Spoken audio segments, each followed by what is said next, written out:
We have more breaking news just coming in. Delcy Rodriguez has been sworn in as the new president of Venezuela. It comes as mixed reactions pour in from around the world after that surprise U.S. mission in Venezuela. We should mention Rodriguez used to be the vice president under Nicolás Maduro.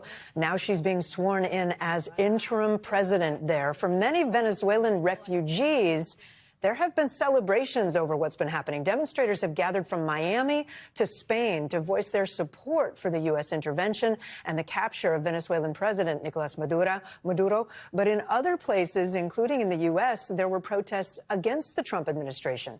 In the center of Caracas, Maduro's supporters have been condemning the U.S. military action, demanding the release of their leader. Let's get to NBC News senior White House correspondent Gabe Gutierrez, who's been following all of it from the border of Venezuela inside Colombia. Gabe, there's a lot of uncertainty inside Venezuela about what happens next. We just mentioned that Delcy Rodriguez has now been sworn in officially. What are you hearing where you are from people coming from Venezuela?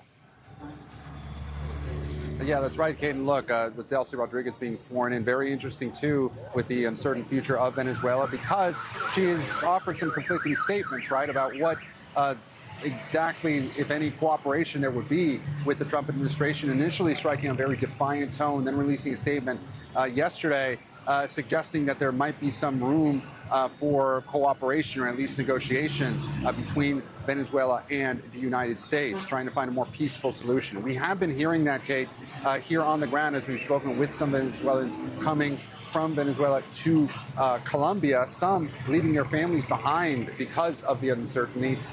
They've told me that they want peace, that they don't want this to devolve into any sort of war. But some, the ones that have been willing to even speak off camera, have told me that they do support what President Trump and his administration have done in Venezuela and the capture of Nicolás Maduro, especially after so many years of economic instability and also repression, according to those Venezuelans that we've seen cross over.